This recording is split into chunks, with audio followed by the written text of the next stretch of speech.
أما بعد فأعوذ بالله من الشيطان الرجيم بسم الله الرحمن الرحيم إن الدين عند الله الإسلام صدق الله مولانا العظيم আলহামদুলিল্লাহ আমরা মাগরিবের নামাজের পরে এমন একটা মজলিসে এসে বসেছি। হাদিসের মধ্যে আসছে যে ব্যক্তি দিনে একটা সংগঠন দিনে একটা মজলিসে এসে পড়বে, যে কোনো নিয়তি আসুক না কেন আল্লাহ পাক রব্বুল আলামিন তার জীবনের সমস্ত গুনাহকে মাফ করে দেন। সুবহানাল্লাহ। দেখেন এই জায়গায় যে আমাদের সংগঠনের লোক আমাদেরকে মহব্বত করে, সব লোক এরকম না।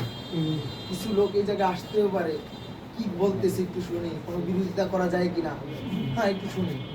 আল্লাহ পাক তার জীবনের সমস্ত গুনাহ ক্ষমা করেন।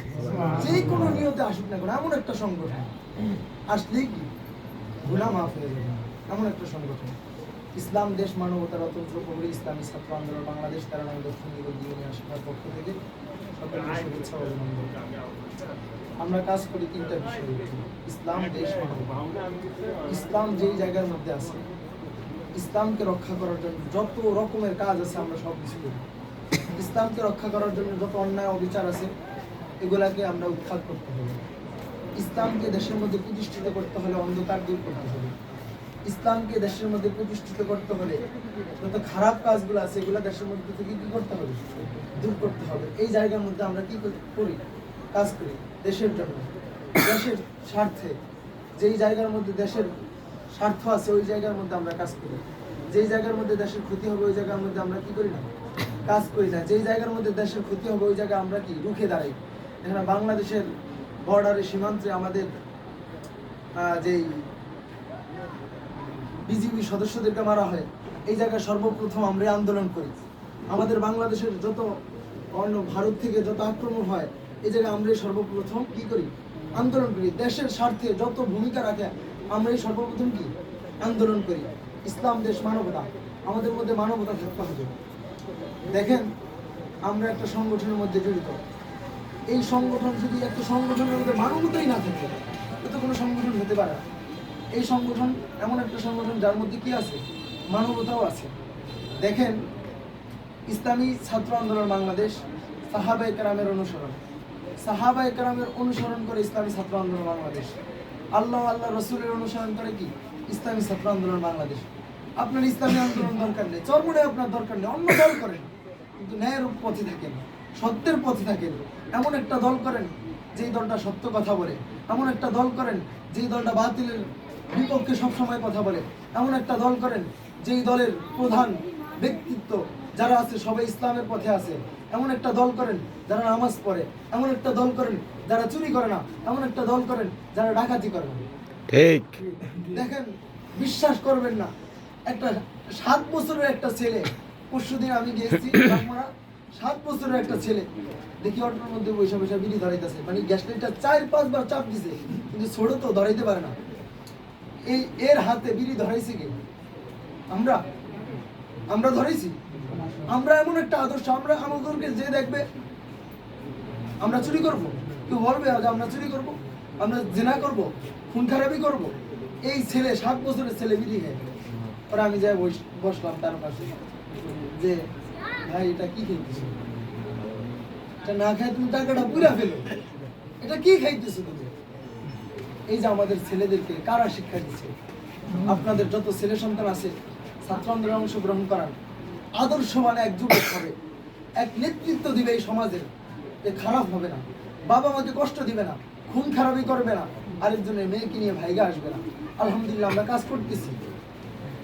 এই জন্য আদর্শবান এক সংগঠন ইসলামী ছাত্র আন্দোলন বাংলাদেশ। আপনারা যত আত্মীয় স্বজন আছে, যত ছোট বালক আছে আমাদের সাথে সংযুক্ত করে দেন, আমরা খোঁজ খবর নিব, আমরা তাদের সাথে যোগাযোগ করব। দেখেন গত ঈদের 4-5 দিন আগে আমাদের বাংলা বাজার পরিষদে হাজার হাজার লোক চাউলের জন্য গেছে। এই জায়গার মধ্যে কিছু লোক চাউল নিয়ে চলে গেছে, আর শত শত লোক কাঠ নিয়ে দাঁড়াইছে চাউল নিয়ে। চাউল কোথায়? একটা সাক্ষাৎকার দেখলাম, যারা পরিষদের দায়িত্বে আছে সাক্ষাৎকার দেখলাম, চাউল কোথায় গেছে তারা জানে না। কেন জানে না? আরে ভাই, যেই ব্যক্তি চাউল সহ্য করতে পারে না, চাউলগুলো যদি চুরি করে খাইতে হয় তাদেরকে আপনারা ক্ষমতা কেন আনেন?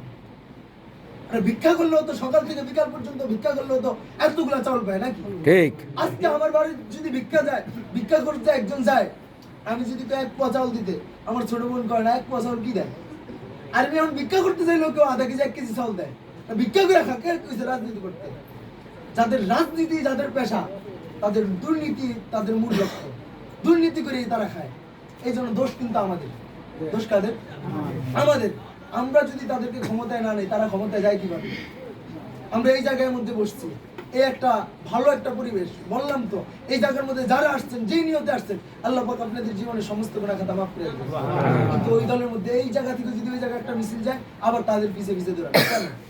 আরে কি চুরি করতে চাউল আপনারা দিছে? এই জায়গার মধ্যে একজনও পাইছেন? চুরি করছে জনগণ চাউল পাইছে? চুরি করে যদি জনগণের খাওয়াইতো তাও তো বুঝতে পারতাম যে কি দেশের স্বার্থে, জনগণের স্বার্থে চুরি করছে। কথা কি কিছু বোঝেন নাই? ভোর রাত্রে রমজান মাস চাউল চুরি করে। অবস্থাটা কোন পর্যায়ে যায় দাঁড়িয়েছে? যে ব্যক্তি চাউল সহ্য করতে পারে না, চাউলগুলো চুরি করে, তার কাছে টাকা আসলে কি করবে?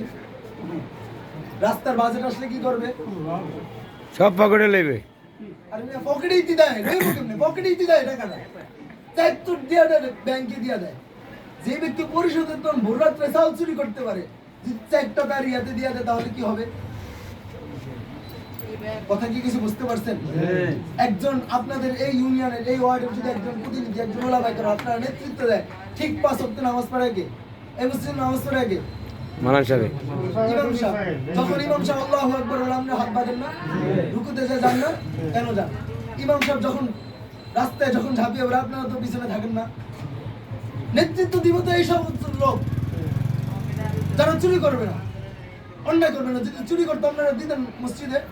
কথা বলেন। তাহলে চুরি করে এগুলো ওই জায়গায় দেন কেন? কথা কি কিছু বুঝছেন? আপনাদের যত পরিবার, আত্মীয় স্বজন আছে, সকলকে এর প্রতি ধাবিত করবেন। ইসলামকে এই দেশে কায়েম করার জন্য কি করবেন? চেষ্টা করবেন। দেখেন, আরেকটা কথা বলে আমি শেষ করি। এই দেশের মধ্যে আমি আলহামদুলিল্লাহ সমস্ত দল, রাজনীতি করতে হলে ভেদাভেদ ভুলে যায়, সবার সাথে কি ঐক্য থাকতে হবে। এটাই রাজনীতি। খুনাখুনের রাজনীতি এই বাংলাদেশ আর কি চলবে না। এটা রাজনীতি, এতদিন রাজনীতি ছিল না। আলহামদুলিল্লাহ এখন আমি সবার সাথে একটা ভালো সম্পর্ক আছে। আমি বটতলা বাজারে একটা চার দোকানে বসছি, নাম বললে এই জায়গায় একদম ছোট থেকে বড় সবাই চিনবেন। তো আমি বসছি, তো এক পর্যায়ে ঈদের তারা পাঞ্জাবি বিতরণ করছে, বিরোধী দলের লোক। তো একজনে কইতে আছে পাঞ্জাবি ঠিক মতো দিচ্ছিস বা দিতে আছে। এক পর্যায়ে কথা কাটাকাটি হোক, তুই যে সরে খাস, আমি তোর হেনে বাধা দিই, কি আবার আমার হেনে জিজ্ঞাসা করে? নাম বললে ছোট থেকে বড় সবাই চিনবে। আমার সামনে বললো তুই যে সরে খাস, আমি ওই জায়গায় বাধা দেই, তুই আবার আমার এনে জিজ্ঞাসাবাদ করার কি? তাহলে বুঝেন, বোঝেন কিচ্ছু? একটু বুঝেন। আমরা মানুষ তো বুঝি না, বুঝুকে বাঙালি, যেদিকে জোয়ার ওইদিকে আমরা চলি না। এভাবে চললে হবে না। সকল যুবক তরুণ সকল ঐক্যবদ্ধ হন। একটা যুবক যাতে এই এলাকার মধ্যে খারাপ না থাকে, সকলে নামাজি হন, ছেলে সন্তান সকলকে নামাজ পড়ান, ভালো পথে আগ্রহী করেন। আরে ভাই, আপনি প্রত্যেক এই জায়গায় যতজন 50 জন মানুষ আছে, 50টা মানুষ যদি একটা যুবককে নিয়ে চেষ্টা করে, তাহলে 50টা যুবক ভালো হবে, তার মাধ্যমে আরো 50 জন ভালো হবে। চেষ্টাই করি না, এই জায়গায় আসছি, আবার চলে যায়, আবার শেষ। এইভাবে হবে না। একজনকে নিয়ে মেহনত করেন।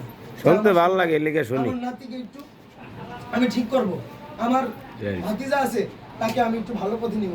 টাকা খরচ করতে হয়, চার দোকানে খরচ করেন, করেন না, আল্লাহর রাস্তায় করেন, দেখবেন ইনশাআল্লাহ ইসলামের ফল আপনারা নিজে চোখে দেখবেন। এই শান্তির পতাকা একদিন এই জমিনে ইনশাআল্লাহ পদার্পণ হবে। এই শান্তির পতাকা, কালিমার পতাকা এই বাংলার জমিনে উজ্জ্বলিত হবে। এজন্য আমরা দোয়াও করতে হবে, মেহনত করতে হবে, দাওয়াতে দিতে হবে। হিংসা বিদ্বেষ ভুলে যায়, কিন্তু এই সঠিক পথে থাকতে হবে। অন্য কোনো পথে জোয়ার যতই আসুক ভেসে যাওয়া যাবে না।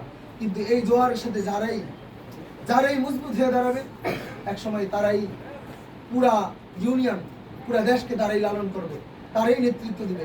এই জন্য সারাদিন ঘুরতেন, আপনার পিছে 10 জন ঘুরান, আপনার পিছে 10 জন ঘুরান।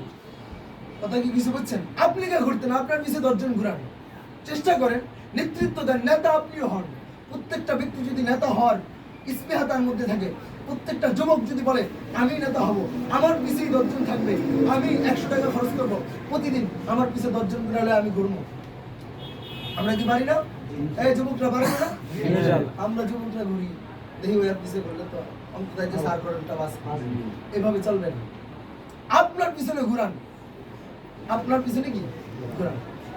আলহামদুলিল্লাহ, যে কথাগুলো হয়েছে আল্লাহ পাক সকলকে আমল করার মতো তৌফিক দান করুন। আমিন। আরেকটা দাওয়াত আপনাদেরকে, আগামী শনিবার ঈদ পূর্ণ মিলন অনুষ্ঠান বারণী কেসরি মাদ্রাসায়, আপনার সকলের দাওয়াত, সকলে যাবেন। সকাল 10টা থেকে শুরু হবে, হ্যাঁ 9:30 আপনারা চলে যাবেন, 10টা থেকে শুরু হবে। ঈদ উপলক্ষে সবাই দেশ গ্রামে আসছেন, সকলের দাওয়াত, সকলে মিলে, হ্যাঁ সকলে যাবেন, আমরা দেখা সাক্ষাৎ করবো, হ্যাঁ ঈদের আনন্দ করবো, আমরা সকলের দাওয়াত। সালাম আলাইকুম। আসসালামু আলাইকুম।